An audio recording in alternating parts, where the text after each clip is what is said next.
From Shella May Bersaluna.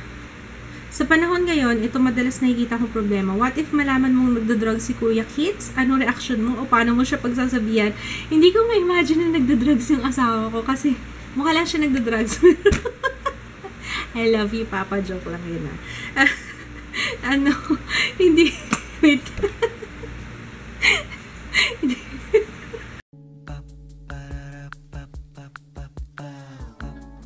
This is my family. Good morning. Not in the mood. Pareho tayo. Ano si Jaya, pinag-OJT ko na siya na nag-prepare ng sandwich niya. Sabi ko ako na lang magluluto tsaka magpa-plan siya. Pero the rest, siya nang bahala. Pinag-usapan namin kahapon kasi baka mahirapan ako pag nanganak na ako. Syempre hindi ko na siya maaasikaso the way na pag-aasikaso ko sa kanya ngayon or before ako mabuntis ngayon nga, nahihirapan na ako. Hindi ako nakatulog kasi yung likod ko, ang sakit-sakit. Ang sakit-sakit talaga. Every time na magta-turn ako, sobrang sakit. Tawang baka ano na naman, mag-a-adjust na naman. Ito yung mga nafe-feel ko nung time na palaki pa lang yung tiyan ko eh. Siguro nga, baka nag-a-adjust pa lang. Pero anyway, ang niluto ko lang ngayon ay bacon and egg. Yan lang nakayanan ng aking powers. Guys, may kasalanan ako sa inyo. Hindi ako nag-vlog buong araw. Kasi may mga tinapos ako. Nag-film ako, tapos may mga tinapos ako na video na kailangan ko i-upload sunod-sunod. Okay lang yan kasi ang ginawa ko naman buong araw is nag-edit ng mga videos para meron kayong aabangan, meron kayong mga mapapanood sa mga susunod na araw. Tsaka, medyo nangangarag na ako kasi sabi ko, malapit na akong mga anak. Kaya, sinasamantala ko na yung mga pagkakataon na medyo may mga free time pa ako. Pero anyway, para makabawi, mag-Q&A tayo. Nag-post ako sa page kasi nga, dahil wala ako na i-vlog today, at least man lang makabawi ako sa Q&A, diba? Okay. So, marami akong nakuha ditong questions. Actually, ang nagbigay ng questions umabot ng 135. Pero syempre, hindi ko masasagot lahat. So, pipiliin lang natin kasi pag sinagot ko to lahat, baka umabot tayo ng ilang oras dito. Tsaka yung iba kasi, natanong na before, kagaya nung paano ko kumikita sa YouTube, paano ko hina-handle yung bad comments, paano kami nagkakilala ni Kits. Nasagot ko na yan sa mga Q&A ko dati. So, yung mga pinili ko na lang yung mga bago para hindi naman kayo mabore. Tanggalin ko muna yung lipstick ko kasi, tanggalin ko pa ba? O, wag na. Wag na, Carrie Bells na yan. Okay. Let's start. First question nga ba to? Okay, first question from Loving Raysan. Ate Ann, ano ang pinaka-awkward, ang pinaka-awkward na question po ay, kailan pwedeng ligawan si Jaya? Hey, love you. Love you. No, hindi pa pwede. Sabi nga ni Papa niya pagkatapos daw ng college, pagka-graduate ng college. Pero ako siguro pag college, pwede na, wag lang muna high school kasi, wag muna. Next question from Ali D. Catolico. Kung halimbawa dumating sa point na you need to focus on Baby Ju and need to give up for a while yung paggawa ng vlog, are you willing to stop? Yes, I am willing. Family comes first. Talagang hindi na ako makapag-edit kasi talagang tutok ako kay Ju. Talagang na-expect ko, hindi ako kukuha ng kasambahay. Gusto ko hands-on ako eh. Kasi kay Jaya, nung baby si Jaya, hands-on ako. Kaya gusto ko hands-on ako. Tsaka magpapa-breastfeed ako. Tsaka yun. Talagang kakayanin ko talaga. From Talin Ferrer. Hi Miss Ann, bakit ganun? Parang unfair ata. Kasi sabi nila, pag boy daw ang pinagbubuntis mo, magmumukha ka daw hulas. Ba't ikaw sobrang blooming mo, seryoso? Nung nagbuntis ako kay Jaya, dun ako sobrang, ayoko sabihin pangit eh. Pero yun na yun. Yun yung yung ilong ko, ang pangit ng skin ko. Siguro baliktad sa akin.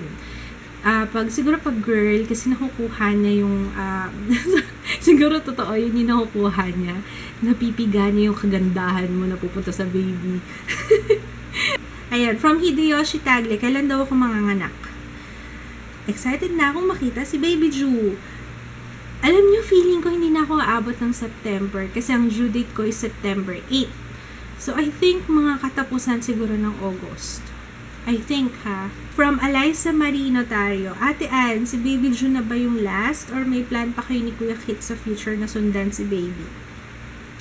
Bata pa naman kami, bata pa ako, 30 pa lang ako. So, depende kung lumipat na kami ng bahay kasi kung magbuntis ulit ako tapos wait lang.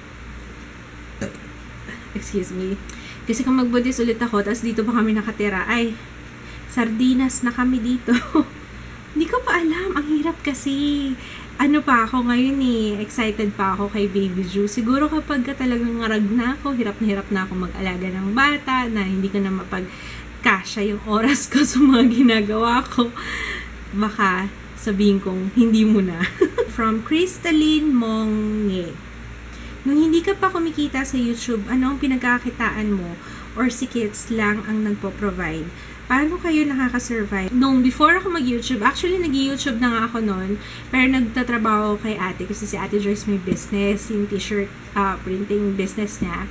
So, yun ang trabaho ko. I do the editing, design, tapos customer service, yun. Pero online, dito lang din ako sa bahay. So, yun yung trabaho ko dati. Before I started YouTube, hanggang sa siguro months after na nagsimula ako sa YouTube, tapos saka ko nagsabi kay ate na parang gusto ko ng karirin yung pag-YouTube ko. So yun, from Shella May Bersaluna. Sa panahon ngayon, ito madalas nakikita kong problema. What if malaman mong nagdadrug si Kuya Kits? Ano reaction mo? O paano mo siya pagsasabihan? Hindi ko ma-imagine na nagdadrugs yung asawa ko kasi mukha lang siya nagdadrugs. I love you, Papa. Joke lang yun, hindi, wait. Payatot kasi si Kids ever since, pero I like him that way. Siguro, I will seek professional help, hindi lang sa pagsasabihan ko, kasi kulang yun iba ang drug addiction syempre, kailangan ng intervention. Next, from Bill Henry D. Hi! Anong mga bagay ang ayaw niyo pong magawang pagkakamali ni Jaya na pagsisisihan niyo ng sobra? Hindi ko alam kung anong bagay, hindi ko alam kung pagsisisihan niyo ng sobra. Kasi marami akong nagawa dati na hindi ko ma-imagine na gagawin ni Jaya kasi pasaway ako. Kaya, papunta pa lang siya, pabalik na ako. Kaya, parang feeling ko nga, nakatulong din yun na marami akong ginawang kalokohan dati. At least ngayon, alam ko na kung anong gagawin ko, kung paano ko siya i-handle. From Laarni Dungka, anong updated skincare mo for your face? Wala. Alam niyo, wala akong ginagawa ngayon sa face ko. Facial wash, ang ginagamit ko yung Pond's, yung Human Nature, basta walang whitening, yun. Tapos, moisturizer, yun lang, wala nang iba. Minsan nga, Safeguard lang ginagamit ko sa face ko yun lang. Kaya akala niyo sa malayo, okay yung skin ko, pero pag tinitingnan niyo dito, yung nose ko, ew talaga. From Mars Carmel Gonzalez, Hi Ate Ann, good evening. Ate, bakit ang saya at jolly ka palagi? Paano magkaroon yan? At saka ng confidence mo po. Pag-greet din po, please. Turning 18 ako this coming July 20. Happy birthday! Debo mo na. Jolly, masayahin. Hindi ko alam. Marami akong problema sa buhay. Kahit sa sarili ko. Marami akong problema sa pagkatao ko. Wala akong problema sa pag-iisip pa. Ewan ko. Hindi pa naman ako nagpapa-check up. Pero, magaling lang akong magtago ng mga problema. From Alain RN EMT. Hi Miss Anne, ask ko lang kung paano mo nababalance sa family time at iba mo pang stuff like blogging, vlogging, and do you still do me time to pamper yourself? Thanks, more power. Yes, me time, syempre napaka-importante ng me time. Ako panonood lang ng vlogs, panonood lang sa YouTube, me time ko na yun. Tsaka pag-edit ko, ganyan, me time na rin yun. Pwede na. Paano ko nababalance? Laging sa akin, laging una, syempre yung responsibilities ko sa family. Unahin ko syempre yung pagluluto, unahin ko yung mga pangangailangan nila, yung damit nila, baka wala na sila susuotin na panty o brief. yun yung mga inuuna ko. As after that, after kong gawin yung chores ko, dun ko na isisingit yung pag-vlog ko, yun. Yung me time, napaka-importante nun kasi kapag hindi ka nag-me time, mag-burn out ka talaga pag nanay ka, pag nasa bahay ka, tapos nakakulong ka sa bahay. Kailangan mo talagang lumabas paminsan-minsan. From Michelle Magramo. Hi Michelle! At her young age, ano ang nakikita mong possible profession ni Jaya pagtanda niya? Definitely hindi medical. Basta, yun, anything na hindi related sa medical, pwede siya the rest.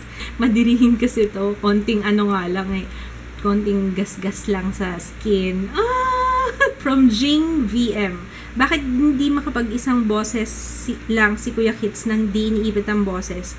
Minsan kasi, pag nagba-vlog siya, maayos naman. Pero the way kausapin ka niya, parang nagpapaisip bata sa salita niya. Oh, baby ko yun eh. Kaya yung ganun mo kay pag-usap. Ganun talaga siya makipag-usap. Si nanay kasi may ganun, yung nanay niya, biyanan ko, may ganung tono din eh.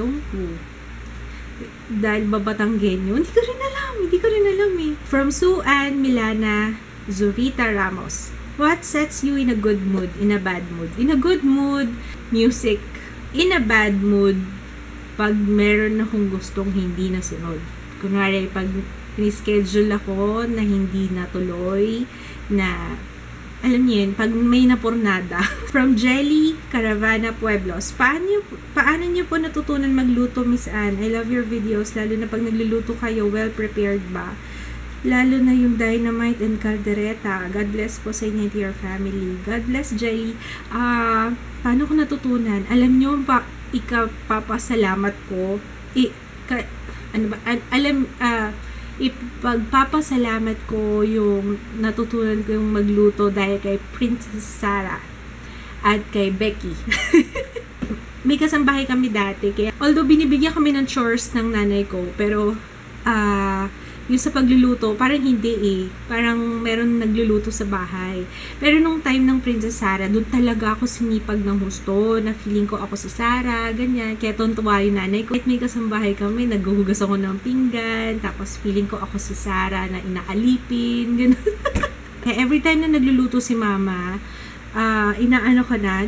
tinatanong-tanong ko na kung paano mag-isa, paano ba to, paano magluto ng ganito, tapos pag may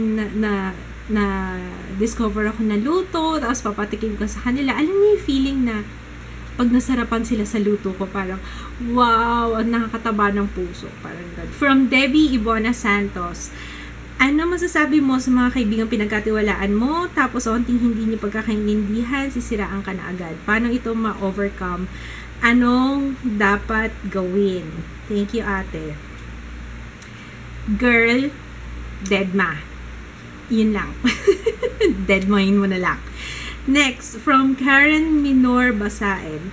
Paano po ba ninyo hinahandle pag nagkagalit kayo ni Kuya Kits? Sino ang unang nagsasorry? Ikaw o si Kits? Si Kits. Si Kits lagi. From Charlene Corpus. Ate Ann, paano magselo si Kuya Kits? Hindi, alam niyo, hindi, wala kasing sa amin eh, walang ganong factor, yung selosan. Ay, nalala ko nung isang araw, kasi sinabihan ko siya, parang nabanggit ko lang, sabi ko crush ko si Ruby Rose, tapos tinag niya ako sa post sa Instagram, parang naliligo yata parang nagbubuhos ng tubig si Ruby Rose, tapos sabi niya, ayan, magsama kayo. Tinag niya ako doon. Ganun lang siya magselos. So after that, okay na kami. Ganun lang naman kami hindi kami to the point na yung nagkikimkim ng selos. Pag may kinakaselos kasi kami, Ewan ko sa part ni Kits pero ako kasi pag nagsiselos ako, ganyan, sinasabi ko kagad sa kanya, hindi ako nagkikim-kim. From Madel, anong ginagawa mo para maging positive ang aura mo? Tingin ako sa salamin. Diba, pagising sa umaga, magsi-CR ako. So, tingin ako sa salamin. Tapos sabihin mo lang sa sarili mo na today is going to be a great day. Yun, ganun lang. Kasi, ewan ko basta pag nakita ko yung sarili ko sa salamin, kahit gaano kapangit, kahit gaano kapuno ng muta yung mata ko, magiging okay itong araw na to. Kasi, ano yan, yung mindset lang. I-mindset mo yung mind mo. Ilang minutes na ba? Grabe, ang daldal ko. 20 minutes na tong video. From Hans Velasco, how do you handle fake people or friends? Ayan, how do you handle fake people? Pwede nyo naman kasi sa kinadami-daming tao sa mundo, pwede nyo namang iwasan. Pagka medyo na-feel nyo lang hindi maganda ang intensyon ng isang tao, pwede nyo namang iwasan na. Tsaka wag nyo nang isipin, wag nang maghiganti, wag na. Just let go. Hayaan nyo na. Ipagpaubayan nyo na sa Diyos yung mga susunod na mangyayari. Diba? From Paul Maynard, any future plans for your YouTube career? Tapos maybe one day, biglang mag-offer po sa'yo to host may mag-offer po sa'yo to host a lifestyle TV show. Okay na ako sa YouTube kasi ang importante, nasa bahay lang ako, naasikaso ko yung family ko. Since ito naman talaga yung priority ko, yung pamilya ko. So, okay na yun, nandito ako. At least kahit papano, nakakapaggawa ko ng videos, nakakagawa ko ng vlog, tapos naasikaso ko pa yung family ko. Yun yung importante. From Jen Eugenio, paano mo po nababalance, Miss Anne, yung pagiging mommy at the same time yung pag-edit mo ng vlogs at mga videos at pag-film nito tapos preggy ka pa po? Yun, minsan nga hindi ko rin alam parang ewan ko, pasalamat na lang din ako kasi hindi nagbago yung energy ko even before parang pareho lang yung energy ko before ako mabuntis tsaka ngayong buntis ako, kaya yun na yung pinagpapasalamat ko. Tsaka i-enjoy ko kasi yung ginagawa ko. Ganun naman talaga, diba? Pag nag-enjoy kasi ginagawa mo, hindi mo napapansin yung oras, hindi mo siya na-feel na trabaho, na burden sa'yo, diba? From Elianica Farah. Okay, kanino ka nagmana ng pagiging jolly mo? Sa mommy mo or sa dad mo? Pa-shoutout ulit sa 3 years old ko na baby, si Elehan Farah or Pempem. Hi, Pempem! Love na love ka namin, Miss Anne. Thank you. Thank you! Kasi yung nanay ko hindi Para siyang Madam Claudia sa totoong buhay. Yung pagiging mataray niya. Mataray yung nanay ko Yung pagiging mataray lang yun. Parang feeling ko hindi sa nanay ko Sa tatay ko talaga. Komedyante kasi yung tatay ko. Minsan may mga banat siya na sa sobrang kakornya nakakatawa. Kaya feeling ko sa daddy ko, nakuha yung pagiging jolly, pagiging masayahin. Kasi tatay ko, kahit na may problema yan, nagagawa pa rin niyang magpatawa From Pristine Allison Pagtakhan, di ka po ba tinatamad na mag-vlog araw-araw at may mga tinatago pa rin ba kayo every time na mag-vlog kayo? Please answer. Syempre, may mga parts ng buhay namin hindi na dapat vlog. Totoo tuloy ako.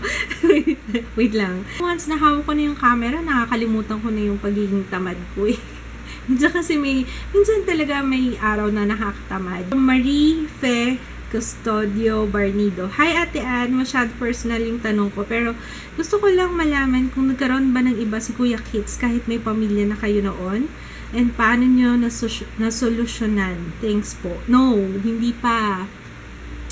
Never pang nagkaroon kami sa almost 11 years naming pagsasama. Na alam ko From Ona David Kiambao. What is your biggest regret in life? Is it weird pag sinabi kong wala? Kasi parang feeling ko connected lahat Kaya wala akong pinagsisisihan sa lahat ng mga nangyari sa buhay ko. If you could pick one makeup brand, the only makeup brand that you will use for eternity, what brand would it be? Mary Kay. Ewan ko Kasi wala akong wala akong products sa Mary Kay na hindi na-disappoint ako. So, I think Mary Kay. Yani Matsumoto. I don't frequently comment on your daily vlogs, but I'm always updated. Anyway, my question is, what do you think is the biggest mistake you ever did in your 30 years of existence? Biggest mistake? Wala naman. Parang feeling, yun nga kagaya ng sinabi ko kanina, parang wala akong regrets. Kasi parang lahat ng ginawa ko before is connected sa kung ano ko ngayon. From Cheryl Apsay Cordero. Hi Anne, how do you handle insecurities, jealousies, and temperament sa marriage life ni Kits? Thanks Anne.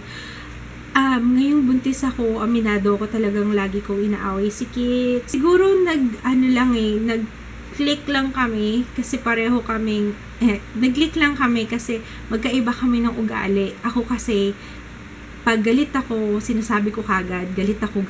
Siya kasi, siya yung, yung tahimik. Siya yung tahimik. Ako yung maingay, siya yung tahimik. Kaya hindi kami sumasabog. Kasi pag pareho kayong maingay, pareho kayong madada, lalo kayong sasabog, lalo kayong hindi magkakaintindihan, diba? Malaking factor yung hindi kami nagsasagutan. Kahit minsan pinipilit ko siyang sumagot sa akin. Useless yung pagsasalita ko na parang dadaan dito, tapos lalabas dito, tapos minsan tutulugan lang niya ako, nakakainis. Pero, okay din pala yun para hindi lumaki yung problema. Okay, from Sherry Rose Tesoro. Ate Ann, hindi ko po alam kung mapapansin yung question ko, pero okay lang po kung hindi. Ano po masasabi niyo sa mga tao na nagsasabing maganda ka lang pag naka-makeup? Kasi po ako nasabihan ng ganun. Paano po ba? Grabe naman, rude naman nun. Maganda lang. Ang rude naman nun kung nasabihan ka. Sino yun? Huwag mo na siyang pansinin. Ever. Joke lang. At least maganda ka kung naka-makeup. Meron nga iba dyan naka-makeup not lahat. Hindi pa rin maganda. Joke. Joke lang. Joke lang yun I've been through a lot of struggles in my married life. I should ask, do you agree that in a married life, the wife takes the most sacrifices and endure so much pain? If not, can you state things that Kuya Kits have gone through na magpapatunay that our husbands are also dealing with lots of sacrifices? Because we often see a household where the man of the house doesn't attend to house. Okay. Ang pananaw ko sa marriage, teamwork dapat yan. Teamwork, kailangan equal. Teka lang wait lang. Dapat teamwork. Hindi porket siya na yung nagtatrabaho. Siyempre, mahirap din yung nasa bahay ka lang. Ako din naman gusto kong magtrabaho. Yun yung inaano ko sa kanya. Lagi ko sinasabi sa kanya na although hindi na ginagamit sa akin directly, although hindi na sinasabi sa akin na siya ang nagtatrabaho, kaya dapat ako lahat ng gagawa sa bahay, hindi niya directly, walang implication. Hindi niya pinapakita or sinasabi sa akin na ganun dapat. Willing si Kits na gawin yung kung ano yung iutos ko. Pero yun nga lang talaga kailangan i-delegate ko. Kailangan talaga isabihin ko sa kanya kung ano yung gagawin ko. Kasi hindi talaga siya magkukusa na gawin yung mga bagay. So, yun naman yung nakapag-adjust na ako doon, na natanggap ko na hindi ako dapat mag-expect na gagawin niya kagad ng siya lang na initiative niya. So, kailangan talagang sabihin ko, as I was saying, naubusan ng memory yung SD card.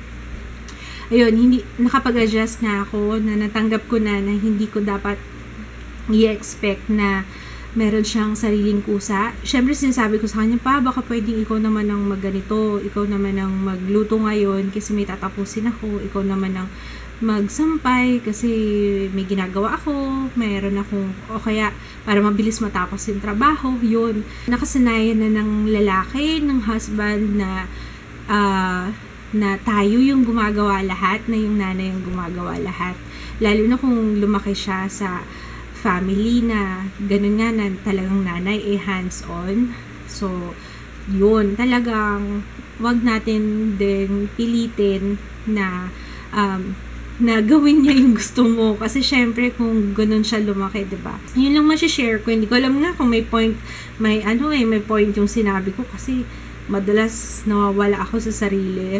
Pero, yun lang. Maraming salamat sa lahat ng nagbigay ng questions. Pasensya na kayo kung hindi ko nasagot lahat. Pero, ang dami kasi. Yun! See you again tomorrow. Maraming salamat ulit sa mga questions niya. Nag-enjoy ako sa pagsagot. Bye! Bukas ulit. Ito kasi hindi ko na-vlog kahapon. Sorry. Na-busy kay Gianna. Ito, yung red velvet na cake. Alam niya actually na ano siya, na nabuka. Na ano, parang mas masarap yung